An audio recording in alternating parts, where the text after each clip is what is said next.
오늘 하나님께서 우리에게 주시는 말씀은 열왕기하 22장, 열왕기하 22장 14절부터 20절까지 말씀입니다.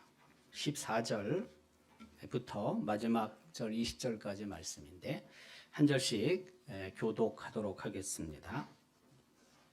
이에 제사장 힐기야와 또 아히감과 악볼과 사반과 아사야가 여선지 훌다에게로 나아가니 그는 할하스의 손자 디과의 아들로서 예복을 주관하는 살룸의 아내라. 예루살렘 둘째 구역에 거주하였더라. 그들이 그와 더불어 말하매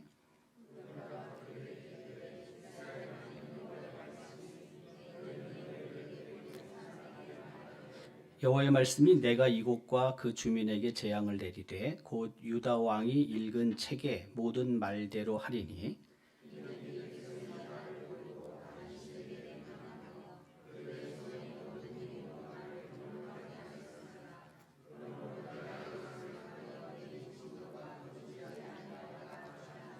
너희를 보내 여호와께 묻되 한 유다 왕에게는 너희가 이렇게 말하라. 이스라엘의 하나님 여호와가 이같이 말씀하셨느니라. 내가 들은 말들에 대하여는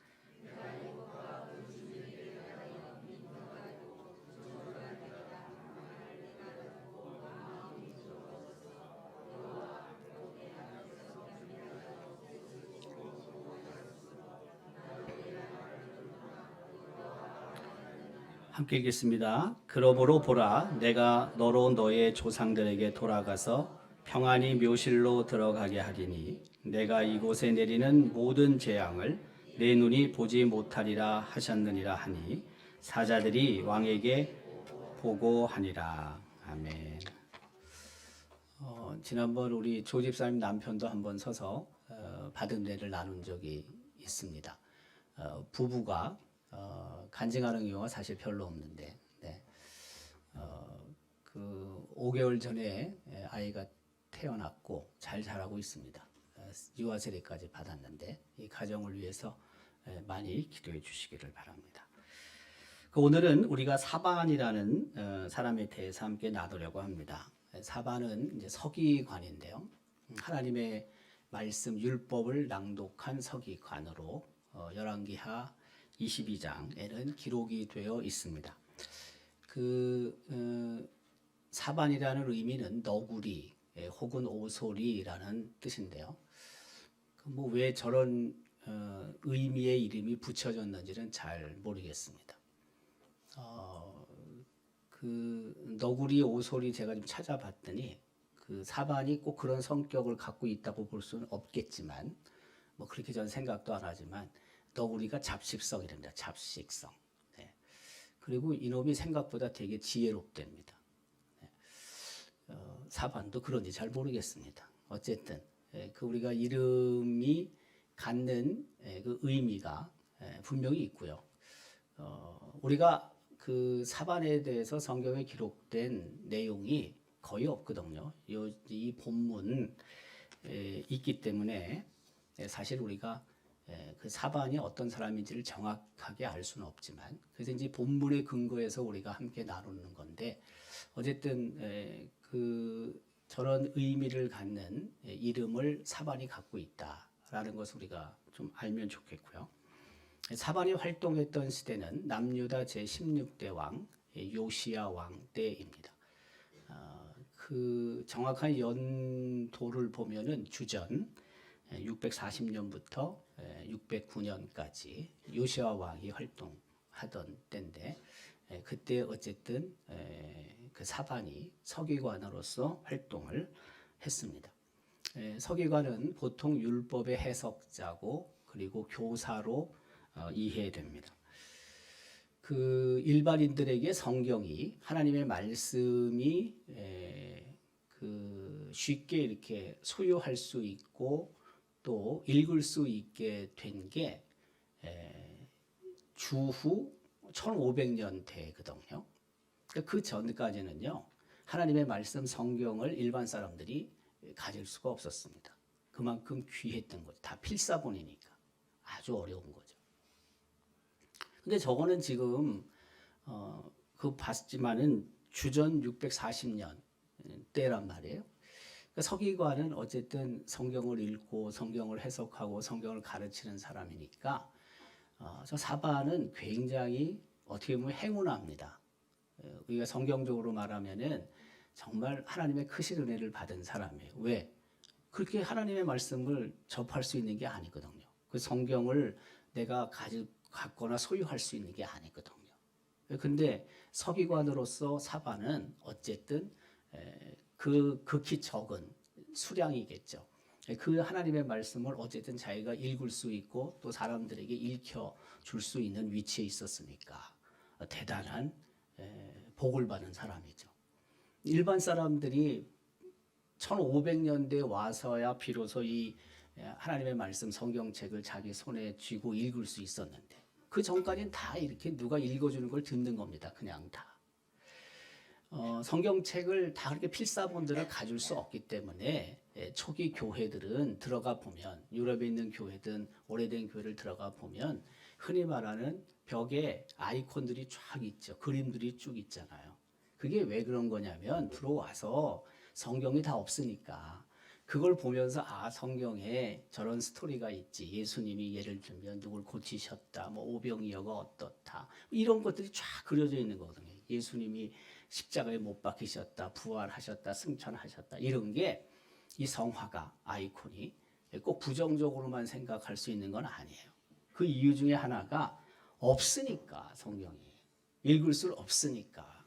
앞에 있는 사람이 흔히 말하는 교역자들이 주의 종들이 읽고 해석해주고 선포해야지만 알 수 있는 거거든요. 그래서 교회마다 그런 성화들이 쫙 벽에 있는 겁니다. 네. 그래서 그걸 보면서 교인들이 성도들이 들어와서 앉아서 혹은 보면서 그래 하나님의 말씀에 저런 게 있었지. 그 얘기해 준 것들이 있잖아요. 앞에서 설교할 때. 그걸 이제 이해를 하게 되는 거죠. 서기관은 필사본 성경책을 어쨌든 읽을 수 있었고 그리고 많은 사람들 앞에서 낭독할 수 있는 사람이었거든요. 굉장히 복받은 사람이죠. 은혜를 크게 받은 사람이라고 할 수가 있습니다. 그 율법책과 이제 서기관 사반에 관한 본문인데 오늘 우리가 읽은 본문이 그 앞에 내용 열왕기하 22장부터 이제 쭉 그런 내용들이 나오죠. 그 성전을 어쨌든 청결하게 하다가 대제사장인 hil기야가 율법책을 발견하게 되죠. 성전에서. 그 율법이라는 것은 우리가 알고 있듯이 흔히 말하는 모세 오경을 말을 합니다. 모세 오경은 모든 율법 하나님의 말씀의 근간이 됩니다. 제가 자료를 찾다 보니까 저런 지도와 또 모세 오경에 대한 간단한 설명이 있는 저 이미지를 찾았는데요. 여러분 보시면은 그 우측편 푸른색이 이제 페르시아만이 있는 것이고요. 그 바로 그 위에 우르라고 쓰여져 있고요. 저기에서 아브라함이 살다가 하나님께서 명령하셨을 때 그 명령에 따라서 이제 가나안 땅으로 오는 거거든요. 그 좌측편에 지중해 파란색이 있고 그 지중해를 타고 이제 가나안 땅이 있잖아요. 근데 저기 지금 지도에 5개의 모세 오경이 있죠. 지금 우르에서 좀 올라가 보면은 그 창세기의 부분이 있는데요. 창세기는 에덴 동산에서부터 하나님이 이 세상을 창조하신 이후부터 야곱의 식구들이 애굽으로 이사한 그런 내용들. 또 요셉이 그곳에서 이제 살아가면서 총리가 되고 또 요셉이 죽고 이제 그런 내용들을 기록하고 있죠. 그래서 한 2000년 정도의 시간을 창세기는 갖고 있다. 이제 보통 그렇게 생각을 합니다. 이쪽으로 넘어오면 지중해 밑에 애굽 땅 있는 쪽 여러분 보실 때 좌측편에 나일강이 있고 그리고 출애굽이 있죠. 출애굽기는 애굽에서부터 시내산까지 약 한 430여 년 동안 기록하고 있는 거죠. 그리고 맨 밑에는 레위기라고 있는데요. 이제 거기가 시내산 쪽입니다. 시내산. 그 레위기는 시내산에서 하나님으로부터 율법을 수여받는 그런 내용들이 기록이 되어 있고, 거기서 이제 올라가 보면 민수기라고 있는데요. 그린 색깔로 되어 있죠. 민수기는 시내산에서 모압 평지에 이르기까지 약 38년의 역사를 기록하고 있는 책이죠. 그리고 이제 거기서 조금 올라가면 이제 모압 평지까지 가게 되는 거죠. 그래서 신명기는 모압 평지에서 약 한 달 정도의 내용을 기록하고 있는 책이다. 그래서 이제 모세 오경을 저렇게 위치와 함께 뭐 꼭 저긴 아닙니다만은 지금 창세기가 저 위치에 있는 이유는 다른 데 있지 않고요. 조기가 저 위치를 에덴 동산으로 생각하는 사람들도 있어요. 에덴 동산으로. 그래서 아마 제가 볼 때 저 이미지를 만든 사람이 저 위에다가 창세기를 한 것 같기도 하고요. 또 그 다음에 이제 우루가 아브라함이 살던 곳이니까 아마 그 근처를 잡은 게 아닌가 제 생각에. 사실 창세기는 꼭 거기만은 아니고 이미 창세기 12장에 오면은 우리가 알고 있듯이 아브라함은 가나안 땅에 들어오거든요.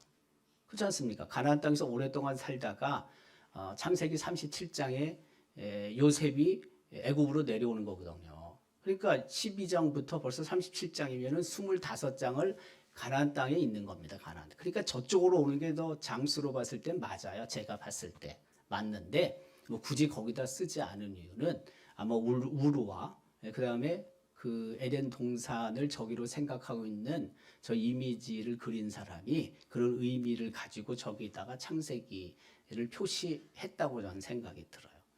그러니까 저런 걸 보면서 이제 그런 것도 우리가 다 머릿속에 이런저런 생각을 하는 거죠. 성경에 있는 내용들과 또 여러 신학적인 그런 자료들을 가지고 저걸 해석해내는 거죠. 왜 저기 있었을까? 왜 저기다 그렸을까? 이런 것들을 이제 우리가 알면 알수록 저걸 해석할 수가 있는 거죠. 근데 이제 그 율법책을 대제사장 hil기야가 발견한 후에 서기관 사반에게 전달을 합니다. 그리고 이 율법책이 발견됐다는 사실을 왕에게 요시야 왕에게 보고하게 되는 거죠. 네. 그리고 왕 앞에서 이 서기관 사반이 율법책을 읽습니다. 근데 이 율법을 들은 요시야 왕이 반응을 보이는데 그 반응이 어떤 거냐면은 옷을 찢게 됩니다. 회개죠, 회개. 네. 그러니까 요시야 왕이 사실은 굉장히 심령이 부드러운 사람이었다. 그 회개를 하기 위해서 옷을 찢은 정도니까. 뭐 보통 그 율법을 들었다고 그래갖고 뭐 옷을 찢겠습니까? 다 옷을 찢으면은 뭐 전부 다 모든 사람이 회개한다는 뜻인데 그건 아니잖아요. 근데 그 요시야 왕의 경우를 보면은 그 말씀이 들려왔을 때 하나님의 말씀이 들려왔을 때 즉각적으로 반응하잖아요. 회개의 모습을 보이잖아요. 그러니까 저 요시야가 아주 의로운 왕으로 평가받는 이유가 있는 겁니다. 저런 것을 봤을 때 그만큼 그의 마음이 그 하나님의 말씀에 민감하게 반응을 하는 거죠. 하나님의 말씀을 읽든 하나님의 말씀을 공부하든 하나님의 말씀이 선포되었든 관계없이 그 말씀에 민감하게 반응할 수 있는 것.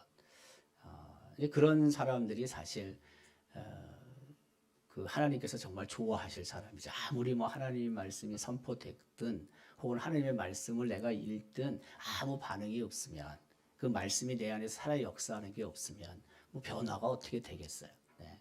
그러니까 우리가 그런 마음의 밭, 옥토를 만들 필요가 있는 거죠. 근데 내가 뭐 그걸 만든다고 꼭 되는 건 아니지만 그래도 우리가 겸손하게 하나님 말씀 앞에 서야 하고 또 성령께서 우리의 마음을 그렇게 부드럽게 하실 수 있도록 우리가 기도해야 되겠죠. 우리가 그 율법이라는 거, 율법책이 읽혀지고 그다음에 율법을 통해서 들은 요시야 왕이 회개하게 되잖아요. 율법은 이제 신약으로 넘어오게 되면 죄를 깨닫게 하는 하나님의 말씀으로 보통 우리가 이해를 합니다. 율법의 기능은 뭐냐? 죄를 깨닫게 하는 겁니다. 율법의 기능은 열왕기하 22장 12절에서 13절 두 절 말씀 속에 특별히 중요한 게 있는데 뭐냐면 하나님의 말씀을 듣지 않았다. 하나님의 말씀을 행하지도 않았다. 근데 그 율법 하나님의 말씀이 사반을 통하여 읽혀지기 전까지 낭독되기 전까지는 그 조차를 몰랐다는 거죠. 아예. 알 수가 없는 거죠. 이게 도대체 하나님의 말씀인지 아닌지 이게 도대체 행해야 되는 건지 행하지 않아도 되는 건지 아주 정확하게 구체적으로 그걸 모르고 있었다는 거예요. 그런데 요시야 왕이 서기관 라반이 낭독한 율법을 들으면서 내가 잘 듣지 않았구나 우리가 행하지 않았구나 라는 사실을 깨닫게 하는 거죠. 우리가 성경을 읽으면서 뭘 깨닫습니까? 내가 죄를 범했구나. 내가 하나님의 말씀에 순종하지 않았구나. 일반적으로 우리가 아는 것도 있지만 우리가 성경을 읽질 않아도 오랜 세월 동안 예수 믿고 들은 게 있고 그 전에 읽은 것이 있어서 내가 하는 행동들 이런 것들이 하나님의 말씀과 반하구나. 내가 불순종하고 이런 것도 있지만 때로는요. 전혀 그렇게 생각하지 못한 것들을 내가 성경을 읽든지 듣든지 하면서 깨닫는 것도 많습니다. 생각보다 많습니다. 그런 것들이. 그렇기 때문에 저 율법은 우리로 하여금 죄를 깨닫게 하는 기능이 있다. 율법을 통해서 우리가 구원을 얻는 건 아니다. 믿음을 통해 구원을 얻지만 율법을 통해서 우리는 죄를 깨닫게 되고 회개하게 되고 겸손하게 하나님 앞에 설 수 있을 수밖에 없고 그래서 더욱 우리의 삶의 자리가 말씀에 순종하는 삶으로 이어질 수 있다. 이제 그런 것들을 의미한다는 것입니다. 하나님의 진노에 관한 것인데요. 저기 로마서 3장 20절 율법으로는 죄를 깨닫게 한다. 율법의 기능인 죄를 깨닫는 것이다. 하나님의 진노에 관한 내용이 또 기록이 되는데요. 열왕기하 22장 14절에 의하면 예루살렘에 거주한 하나님의 사람들의 이름 명단이 쭉 기록되어 있습니다. 제사장 hil기야, 아히감, 악볼, 사반, 아사야, 그렇죠? 그다음에 여선지자 훌다라는 사람들, 그다음에 살룸이라는 사람도 이름이 있고요. 여기 쭉 그 예루살렘에 거주했던 특별히 하나님을 잘 섬겼던 사람들이 이름이 기록이 되어 있고요. 우리는 요시야 왕이 자기가 듣고 회개한 후에 명령을 내립니다. 그 명령은 다른 게 아니라 그 하나님의 뜻을 이제 묻고자 하죠. 하나님의 뜻을 알고자 하죠. 그게 역대하 34장 20절부터 21절까지예요. 지금 우리가 열왕기하 22장을 읽고 있는데요. 역대하로 가면 34장에 같은 내용이 반복되기도 하고 또 새로운 내용이 역대하 34장에 기록되기도 합니다. 우리가 그 마태복음을 보더라도 사복음서를 보더라도 혹은 공관복음 마태마가 누가를 보더라도 다 똑같이 기록된 건 아니잖아요. 이 저자의 관점에 따라서 조금씩 미세하게 다른 것들이 있잖아요. 이제 그런 것들을 다 이렇게 종합해 보면은 하나님의 뜻을 우리가 보다 더 잘 이해할 수 있죠. 똑같습니다. 구약 성경에도요. 열왕기, 상하, 역대기, 상하에 같은 내용들이 반복이 되지만 이걸 우리가 흔히 병행 구절이라고 보통 말하는데요. 그 병행 구절이 언제나 똑같은 건 아닙니다. 어떤 데서는 좀 빠져 있는 게 있고 어떤 데는 조금 더 이렇게 풍성하게 그 내용들이 기록되어 있는 것도 있고요. 그러면 이제 이걸 우리가 다 종합을 해서 합쳐 보면은 그때 그 사건 혹은 그때 하나님께서 무엇을 말씀하셨는지를 우리가 보다 더 잘 이해할 수 있게 되는 거죠. 그래서 지금 역대하 34장에는 요시야 왕이 명령을 내리는데 하나님의 뜻을 좀 더 알고 싶다는 뜻을 밝히는 거죠. 그때 이제 하나님께서 남유다에게 진노하셨고 재앙을 하나님께서 선포하신다는 것을 알게 되는 거죠. 그 열왕기하 22장으로 다시 넘어오는 겁니다. 16절, 17절. 제가 이제 두 개를 읽으면서 열왕기하 22장과 역대하 34장 두 개를 읽으면서 이제 이게 약간 시기적으로 뭐가 앞서고 뭐가 뒤로 가고 그럴 수는 있는데요. 제가 이제 판단을 하는 거죠. 그거는 네, 제가 판단을 해서 그 열왕기 한 22장을 그대로 쓰질 않고 그 사이에다가 이제 역대하 34장에 있는 내용을 집어넣어서 이제 다시 본문을 만드는 겁니다. 쉽게 얘기를 하면은. 근데 틀릴 수도 있습니다. 제가 작업한 게 틀릴 수도 있어요. 그 순위가 저는 앞으로 나는데 이게 뒤로 올 수도 있고. 근데 제 느낌 혹은 제가 그 본문을 이해해 봤을 때는 이런 순서로 진행이 되지 않았을까. 이제 그렇게 해서 제가 재구성을 하는 겁니다. 저런 것들은 재구성을 해서 어쨌든 우리가 하나님의 말씀을 보다 더 잘 이해하고자 하는 거죠. 어쨌든 재앙이 선포됩니다. 그런데 앞서 그 요시야 왕이 회개했잖아요. 근데 그것을 하나님이 보시는 거죠. 그래서 하나님께서는 그 겸비하게 옷을 찢고 회개한 것을 높이 평가하는 것입니다. 그래서 요시야는 하나님으로부터 은혜를 입습니다.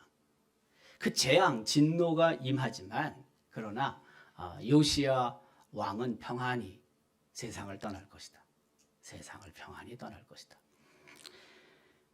그리고 이곳에 내리는 모든 재앙을 내 눈이 보지 못하리라. 네.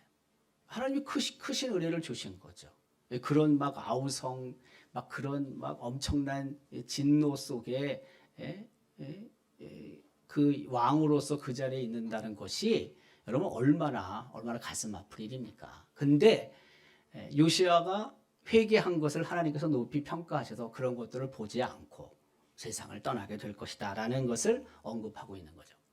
그러나 요시야가 죽은 후에 남유다는 엉망이 됩니다. 엉망이. 지금 여러분 보시면은 그 요시야가 이제 맨 위에 하얀색 요시야가 있고요. 근데 요거 이미지를 제가 보니까 그 밑에 작은 글씨로 15대 왕으로 돼 있는데 16대 왕이 되고요. 그러니까 하나씩 다 밀려서 앞으로 한 것 같아요. 저 이미지를 만든 사람이. 근데 제가 저 이미지를 고칠 실력이 안 돼가지고 제가 고치면 좋은데 제가 실력이 안 돼가지고 그냥 사용을 한 겁니다. 자, 근데 이 16대 왕이 요시야고요. 그 다음에 요시야 밑에 3명이 있는데 요시야 밑에 일단 3명 중에 우측편 여호아하스 왕이 17대 왕이고요. 아들들입니다. 아들들. 근데 여호아하스가 대단히 악한 왕이었습니다. 저 밑에 있는 요시야 왕 밑에 있는 놈들 다 악한 왕입니다. 네, 전부 다 악한 놈들인데 그 지금 밑에 여호아하스가 17대 왕이고 악한 왕이었고 그리고 3년 만에 왕위에 오른 지 3년 만에 애굽 왕이 폐위를 시켜버려요. 애굽이 절대적으로 힘을 갖고 있었거든요. 그때. 그래서 폐위당하면서 동생이 형제죠. 형제. 근데 동생 같아요. 형제 바로 옆에 여호야김이 왕위를 차지하게 됩니다. 그러니까 애굽 왕 느고가 여호아하스를 폐위시키고 나서 그의 형제인 여호야김을 18대 왕으로 이제 즉위를 시키는 거죠. 그 여호야김의 원래 이름은 엘리야김이었다고 성경은 기록합니다. 근데 이제 11년 동안 왕위에 있었어요. 누가? 여호야김이. 왕위에 있었는데 그 왕위에 있다가 이제 느부갓네살 왕이 바벨론 느부갓네살 왕이 쳐들어와서 포로로 잡아가요. 저 여호야김 왕을. 몇 대 왕이라고요? 18대 왕이에요. 그래서 가니까 왕이 없잖아요. 그래가지고 그의 아들 그 밑에 맨 밑에 여호야긴이에요. 쟤는 남유다의 제19대 왕이에요. 그 여호야긴 왕이 8세 때 즉위를 해요. 8세 때. 근데 정말 짧게 왕으로 있었습니다. 3달. 3달 왕으로 있다가 이제 폐위를 당하는 거죠. 쉽게 얘기하면. 그리고 이제 저 끝에 남유다의 마지막 왕 누구요? 시드기야 왕이 왕위에 오릅니다. 근데 그 시드기야는 숙부입니다. 숙부. 그러니까 지금 저 위에 있는 3사람은요 같은 다 계열이죠.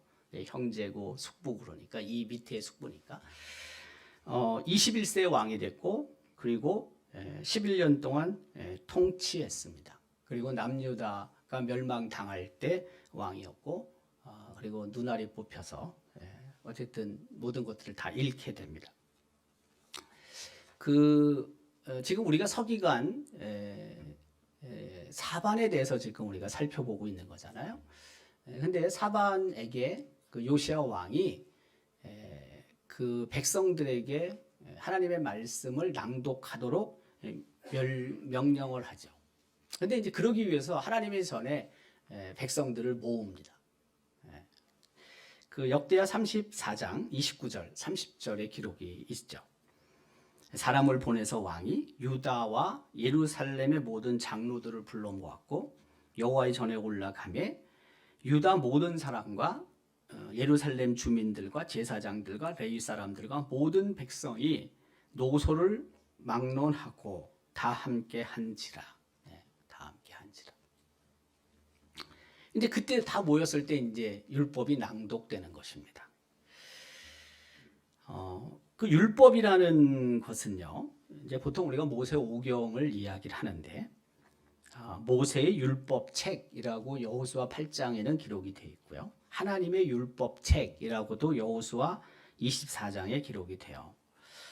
그 율법책이라는, 지금 율법책이 성경에서 발견이 됐는데, 율법책이라는 것이요, 가나안 땅에 그 이스라엘 백성이 들어가서 여호수아가 그 세겜으로 간 다음에 에발산에서 율법책을 읽어요. 그게 뭐 여호수아가 읽었는지 아니면 그 뭐 다른 레위 지파 사람에게 읽도록 했는지는 잘 모르지만 율법책이라는 이름이 이제 그때 한번 명기가 돼요. 근데 사실은 그 이후부터 율법책의 언급이 안 나와요. 열왕기상 2장 3절에 다윗 시대 때 모세가 기록한 율법이라는 언급이 한번 나와요. 그리고 지금 이제 요아스 시대 때 요시야 왕 시대 때 그 성경에서 발견이 돼요. 그러니까 이 율법 책이 읽혀지고 이런 부분들이 이스라엘 땅에서 상당 기간 동안 사라졌다는 거예요. 그러니까 하나님의 말씀이 근거가 안 되니까 제가 생각할 때는 남유다 왕이나 남유다 백성이 우상을 섬기고 그리고 하나님과 멀어질 수밖에 없었던 것 같아요. 저는 그렇게 생각이 들어요. 어쨌든 하나님의 말씀이 성전에 모인 백성들이나 혹은 사람들에게 계속 선포돼야지만 그 말씀을 듣고 죄를 깨닫고 회개하고 하나님 편에 설 수 있는데 이 부분들이 다 사라져 버렸거든요. 이게 좀 답답한 부분이 없잖아 있습니다. 그러나 어쨌든 요시야 왕 때 율법책이 발견이 되었고 백성 앞에서 낭독이 됩니다. 그리고 이제 언약이 다시 세워지는 거죠. 그 언약의 내용은 다른 것이 아닙니다. 마음을 다하고 목숨을 다하여 여호와 하나님을 순종하고 그의 계명과 법도와 율례를 지켜 이 책에 기록된 언약의 말씀을 이루라. 마음을 다하고 목숨을 다하여. 우리가 아주 익숙한 표현입니다. 계명과 법도와 율례를 지켜라. 순종해라. 언약의 내용입니다. 하나님의 언약을 백성들이 이 말씀을 듣고 따르게 됩니다. 그러니까 선포돼야 된다 이겁니다. 결국에는 들려져야 한다는 것입니다. 선포되지 않고 들려지지 않으면 뭔지도 모르고 순종할 수도 없고 들을 수도 없는 거예요. 우리도 똑같아요. 우리가 지금 다 뭐 성경책이 집안에 많이 있지만은 그냥 놔둘 게 아니고 계속 읽어야 되는 겁니다. 계속. 내가 읽지 못하면 오디오로 듣기라도 해야 되는 거죠. 열심히 있는 분들은 듣기도 하고 또 쓰기도 하지만 말이에요. 해야 되는 거죠. 아니 우리가 뭐 성경이 아무리 많이 있으면 뭐 하겠어요. 저는 뭐 동네는 지금 이 동네는 율법책이 다 사라져가지고 읽혀지지 않으니까 못 듣는 거나 우리는 뭐 성경책을 쌓아놓고 있어도 안 읽는 거나 뭐 똑같은 거지. 뭐 다를 게 있어요. 읽어야지 무슨 그게 약이 되든지 읽어야지 뭐 그게 우리의 영혼에 영양분이 되고 하나님의 뜻에 합당한 모습으로 살 수 있는 거지. 읽지도 않고 쓰지도 않고 듣지도 않고 공부하지도 않고 그러면 뭐 이때나 뭐 다를 게 있어요. 지금부터 2600년 전하고 다를 게 하나도 없어요. 똑같은 거예요. 그러니까 하나님의 말씀은 어쨌든 계속 우리가 옆에 두고 가까이 두고 읽어야 되고 또 말씀 앞에 온전히 서야 하고 그 말씀으로 조명을 받아야 되고 비추는 거죠. 하나님의 말씀 우리를 비추게 돼서 이 깜깜한 우리의 영혼이 밝아지는 거죠. 뭐가 죄인지 알게 되는 거죠. 뭐가 하나님의 뜻인지를 알게 되는 거죠. 하나님의 언약을 따르겠다라고 백성들이 말씀을 하는 거예요. 그러면서 뭐냐? 우상을 척결하게 되는 거죠. 네. 들으니까 깨닫게 되니까 그 하나님이 무엇을 원하시는지 알게 되니까 그렇죠? 그다음부터는 이제 우상을 하나하나 없애버리는 거죠. 자, 이제 사반의 시대는 끝나고 그 사반의 아들과 예레미야 선지자와의 관계가 있더라고요. 사반을 검색을 해보면 예레미야 선지자와 관계가 있어요. 네. 제가 이제 사반을 한다. 그러면은 그 프로그램 우리 신구약 성경이 쫙 있잖아요. 그러면 그 프로그램에 사반을 이렇게 제가 넣어서 쳐보면은 사반이 들어간 그 구절이 쫙 나와요. 이렇게 구절이 전부 쫙 나오거든요. 그럼 이제 그 구절을 저는 읽으면서 어떻게 배치할 것인가, 무엇을 이야기할 것인가를 만드는 거거든요. 이게 제가 오전에 우리 성서 지리를 하잖아요. 성서 지리. 네. 오늘은 성서 지리에 도단이라는 지명을 했어요. 도단은 요셉이 형들에 의해서 죽을 고비를 넘기고 첫째 형 루벤에 의해서 이제 팔려가는 곳이거든요. 도단이라는 곳이.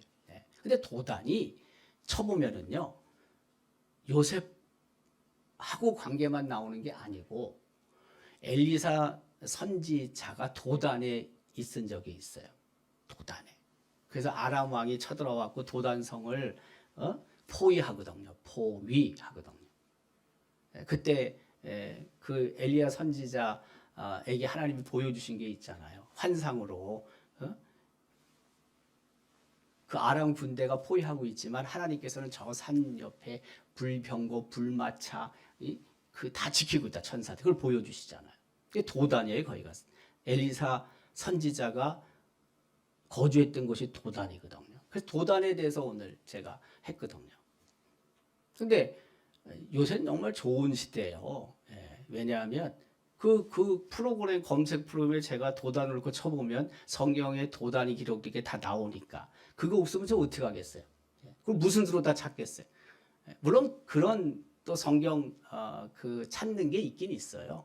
우리 학교 다닐 때 신학교 다닐 때는 이런 프로그램들이 컴퓨터에 없으니까 그런 책들이 다 있어서 도단을 해보면 찾아보면 뭐 어디 있다 어디 참 나오죠. 네. 나오긴 하지만 불편하죠. 지금 우리 컴퓨터 프로그램에 비하면은 엄청 불편하죠. 그러니까 이런 것들이 보다 더 성경을 조금 더 쉽게 이해할 수 있게끔 하는 거죠. 사반도 똑같은 거예요. 그래서 제가 검색을 해보니까 사반의 아들과 예레미야 선지자와 관계가 있더라고요. 그 예레미야 26장 1절 2절 기록에 의하면 요시아의 아들 여호야김이 다스리기 시작한 때 그 예레미야에게 하나님의 말씀이 임하게 되고 그리고 하나님의 말씀을 이제 증거하게 돼요. 예레미야 선지자의 활동 시기는 요시아 왕 때부터 남유다 멸망 때까지 약 41년 정도 기간으로 생각을 합니다. 그래서 예레미야 선지자가 남유다가 멸망당하는 BC 586년 정도까지 사역을 했거든요. 그렇게 따지면은 요시야 왕, 그다음에 17대 여호아스, 그다음에 18대 여호야김, 19대 여호야킨, 그리고 20대 왕인 시드기야 왕까지 무려 5대에 걸쳐서 활동했던 사역했던 선지자예요. 네. 이 지도와 그 선지자들이 언급되고 있는데요. 대부분 이제 아닌 사람도 있는데 이제 소선지자들이 어디서 어떤 일을 했다는 표현은 아니지만 남유다 선지자냐 아니면 북이스라엘에서 활동했던 선지자냐 혹은 바벨론 포로 후냐 전이냐 그 다음에 포로로 들어온 후에 어떤 선지자가 활동했는지 그런 내용들이 저 안에 있습니다. 지금 맨 위에 보면 아수르라는 나라, 아시리아의 그쪽에 그 예언한 게 요나, 나훔이고요. 그다음에 이제 밑에 바벨론인데요. 밑에 우측에 바벨론이라고 써 있죠. 바벨론 포로 당시에 활동했던 선지자는 에스겔과 다니엘이고요. 그다음에 이제 우측으로 넘어오면 북이스라엘에 활동했던 선지자들이 위에 있고 남유다에서 활동했던 선지자들이 아래에 있습니다. 근데 그 아래에 있는 남유다에서 활동했던 선지자들도 바벨론 포로 이전에 활동했던 선지자, 바벨론 포로 당시에 활동했던 선지자, 맨 밑에는 포로 귀환 이후에 활동한 선지자들이 구분되어 있습니다. 근데 우리는 지금 어떤 선지자를 하고 있습니까? 예레미야를 하고 있습니다. 예레미야는 뭐라고 써 있습니까? 바벨론 포로 당시라고 가운데 쓰여져 있죠. 지금 작은 것이지만 그 내용이에요. 다 제가 설명할 이유도 없고요. 지금 중요한 건 그 부분이다. 그 부분. 자, 어쨌든 남유다가 불순종하게 되죠. 예레미야 선지자가 아무리 하나님의 말씀, 하나님의 뜻을 전해도 순종하지 않습니다. 바로 그것을 이야기하고 있는 거고요. 예레미야가 예언합니다. 그래서 세계 모든 민족의 저주거리가 될 것이다 라는 예언을 하게 되고요. 그 다음에 이 이야기를 듣고 화를 내는 사람들이 있어요. 그 사람들은 거짓 제사장과 거짓 선지자입니다. 예레미야 선지자가 하나님의 말씀을 정확하게 증거하는데 아니라는 거죠. 그러면서 분노하게 됩니다. 그 이놈들이 보면 방귀뀐 놈이 뭐 한다고 성낸다고 말이에요. 그런 놈들입니다. 이놈들. 거짓 제사장과 거짓 선지자들. 그 온전한 하나님의 말씀이 선포됐을 때 사실은 잘 수용을 해야 되는 거죠. 근데 예레미야 선지자를 죽이려고 합니다. 예수님도 똑같습니다. 예수님께서도 말씀을 전하시고 또 하나님의 뜻을 선포하셨을 때 뭐 바리새인들이나 서기관들이나 대제사장들이나 장로들이나 다 죽이려고 했잖아요. 예수님 실제 죽였고요. 그런 겁니다. 이때 이제 예레미야를 도운 사람이 나타나요. 근데 그 도운 사람이 누구냐면 사반의 아들입니다. 이제 그래서 제가 이걸 쓰는 겁니다. 지금 사반이라는 이름이 나오니까.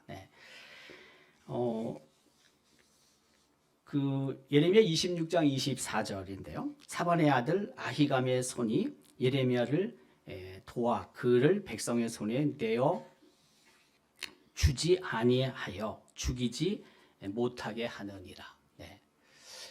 그 이제 그런 내용들이 있고요. 그리고 이제 사반의 손자가 애굽으로 끌려가는 내용이 있고, 근데 이게 이제 그 부분을 이야기를 합니다. 그 앞에 보면은 예레미야 43장 5절, 6절, 7절의 기록인데요. 이제 끌려가는데 맨 밑에 보면 애굽의 도시 지명이 하나 나오는데 다바네스라는 곳이 나옵니다. 다바네스. 지금 여기 지도를 보면 그 지금 이스라엘 땅에서부터 빨간 줄로 이렇게 애굽으로 지금 남유다 백성이 포로로 잡혀가는 건데 그 중에 이제 사반의 손자도 끌려가는 거죠. 근데 다바네스라는 지명이 저기에 있습니다. 지금 맨 밑에에서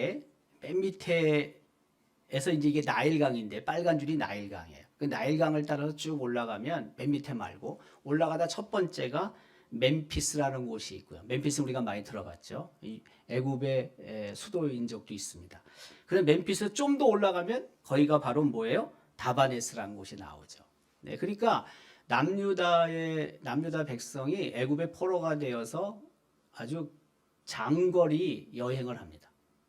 포로가 돼서 그 다바네스라는 곳이 바로 저기입니다. 요거는 이제 결국에는 예레미야 선지자가 예언하지만 안 들어가지고 남유다가 멸망당하게 되는데 맨 위에 보면 지금 그 약간 노란색으로 선이 이렇게 쭉 나오는데 위로 올라갔다가 유프라테스 강을 타고 내려오게 되죠. 이게 그 남유다 백성이 포로로 잡혀가는 것을 말하고 있는 것이고요. 그다음에 빨간 선이 두 개가 있어요. 빨간 선 두 개가 있는데 저 빨간 선 두 개는 뭐냐면 포로 귀환을 말합니다. 포로 귀환. 그래서 위에 있는 빨간색은요. 1차 포로 귀환, 스룹바벨에 의해서 1차 포로 귀환했을 때의 루트를 말하고 있고요. 그다음에 그 아래에 빨간 그 선은요, 2차 포로 귀환, 에스라에 의해서 그 인도된 2차 포로 귀환을 말합니다. 그러니까 포로로 잡혀갈 땐 좌측에서 우측으로 가는 거고, 포로 귀환은 우측에 있다가 이제 좌측 가나안 땅으로 오는 거잖아요. 네, 저 지도는 그것을 말하고 있는 것입니다. 어쨌든 멸망당합니다. 두 가지 오늘 본문에서 우리가 함께 좀 생각해 볼 게 이제 하나는 뭐냐면 왕과 백성들 앞에서 율법을 선포한 서기관이 있습니다. 사반입니다. 근데 물론 왕이 명령해서 하나님의 말씀 율법을 선포하긴 했지만 중요한 것은 뭐냐면 우리의 삶의 자리가 하나님의 말씀 예수 그리스도를 선포하는 자리에 늘 있어야 되겠다. 바로 이것입니다. 사반은 자기 마음대로 한 건 물론 아닙니다. 그렇지만 우리는 구원의 시대에 은혜의 시대에 살고 있고 그리고 자유롭게 곳곳에서 하나님의 말씀 예수 그리스도를 선포할 수 있는 자유가 주어져 있고 그렇기 때문에 우리는 어느 자리에서나 하나님을 예수 그리스도를 증거하며 살아야 한다는 것을 저는 교훈하고 있다고 생각합니다. 두 번째는 예레미야 선지자를 도운 사반의 후손들이 있습니다. 사반도 좋은 사람이었습니다. 좋은 서기관이었습니다. 요시야 왕이 종교개혁할 때 적극적으로 도운 사람이었습니다. 그런데 그 후손들도 예레미야 선지자 정의의 편에 섭니다. 하나님 편에 섭니다. 부러운 게 있는 거죠. 우리 아들들, 우리 딸들 혹은 우리 손주들 그 아래 때까지 계속해서 하나님 편에 서서 하나님의 말씀을 잘 듣고 그 말씀에 순종하는 자로 살기를 우리는 다 원하지 않습니까? 사반이 그랬습니다. 사반이 적어도 저 후손들까지는 그랬습니다. 그 밑에는 잘 모르죠. 뭐 기록이 안 돼 있으니까 엉망으로 살았는지 하나님을 배신했는지 그건 모르지만 그러나 성경에 기록된 그때까지는 말씀 안에서 믿음으로 잘 살았습니다. 이게 다 우리의 기도의 제목이 아니겠습니까? 우리 후손들이 정말 믿음 안에서 잘 자라고 또 그 믿음 안에서 하나님을 영화롭게 하는 삶을 위해서 우리가 정말 애를 써야 되겠죠. 우리 오늘 조 집사님은 다 자기네가 일대래잖아요. 신앙의 일대라고 그러잖아요. 근데 여기 앉아 계신 분들 중에 뭐 3대, 4대 꽤 있습니다. 네, 3대, 4대. 네. 근데 계속해서 그 믿음의 대가 잘 이어져서 예수 그리스도가 이 세상에 오실 때까지 재림하실 때까지 그 믿음의 끈이 계속 이어지기를 우리는 다 바라고 있지 않습니까? 계속 기도해야 하고 또 말씀으로 우리 아이들을 잘 양육해야 될 책임이 우리에게 있다 하는 생각이 듭니다. 오늘 주신 말씀을 잘 생각하고 늘 예수님을 선포하는 자로 또한 우리 자녀들에게 믿음을 잘 계승시키는 어머니, 아버지, 할머니, 할아버지로 설 수 있기를 주님의 이름으로 기원합니다.